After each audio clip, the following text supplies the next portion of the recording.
Chapter 12. Problems. November 1900. As soon as he returned to Cuba at the beginning of November, Walter Reed started to use the $10,000 that General Wood had provided to make arrangements for a brand new series of experiments.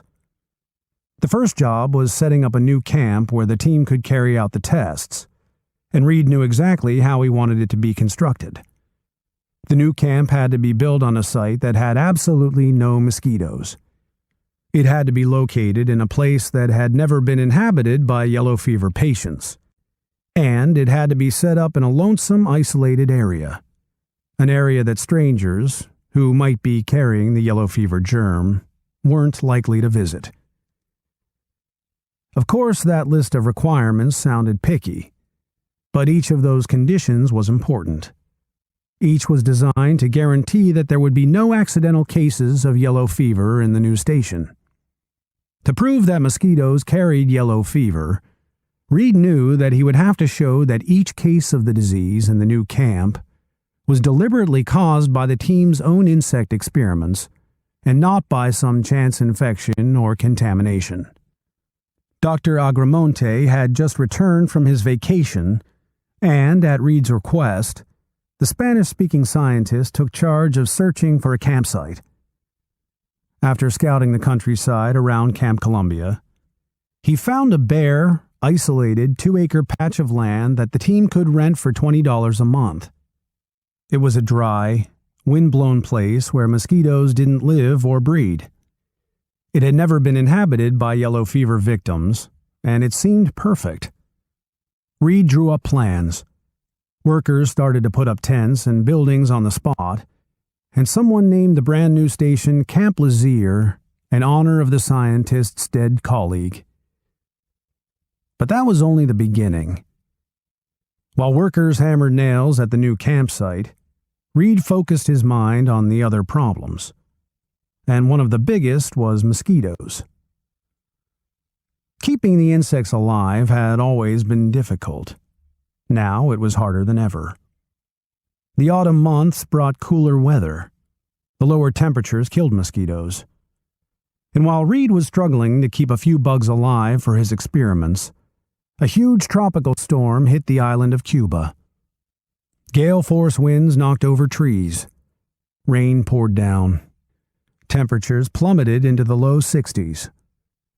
And when Reed walked into the officers' mess hall for lunch on November 15th, he told the other Camp Columbia doctors that there was bad news.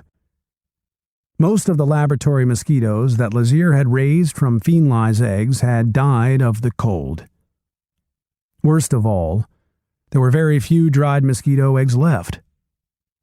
Work on the new experiments would have to stop until the team could breed more bugs. That could take weeks, and Reed sounded so upset that the other Camp Columbia doctors tried to cheer him up. The weather was sure to get warmer, they told him. There were lots of mosquitoes left in Cuba. And to prove that point, a bunch of young doctors left the mess hall and went bug hunting in a nearby dump.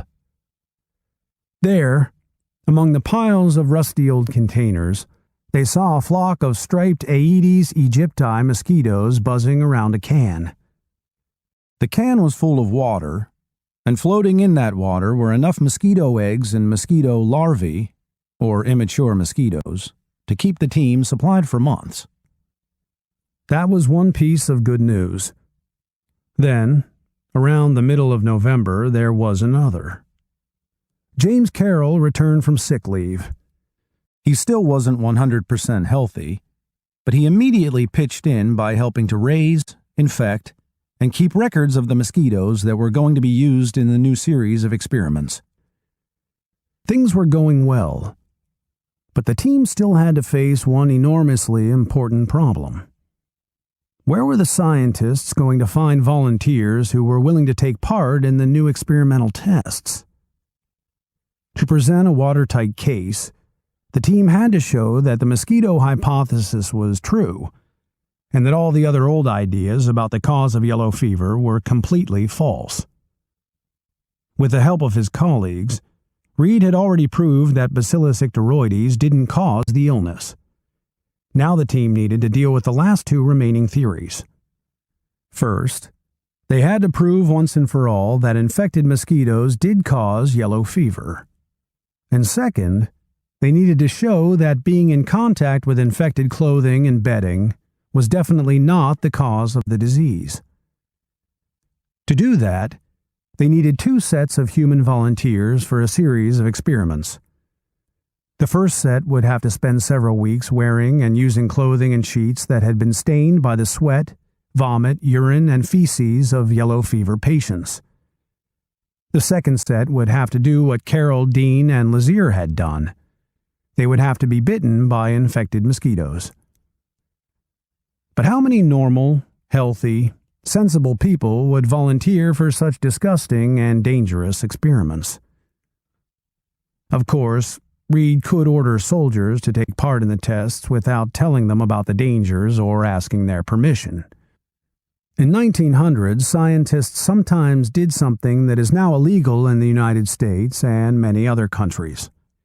They sometimes dosed unsuspecting patients with disease germs or untested drugs without bothering to explain the risks or to ask these victims for consent. But Reed refused to do that. Like William Osler, the famous 19th century doctor and professor of medicine, Walter Reed thought that deliberately injecting a poison into a human being, unless you obtain that man's sanction or permission, is criminal. If Reed was going to do yellow fever experiments, he wanted to be honest and upfront about it.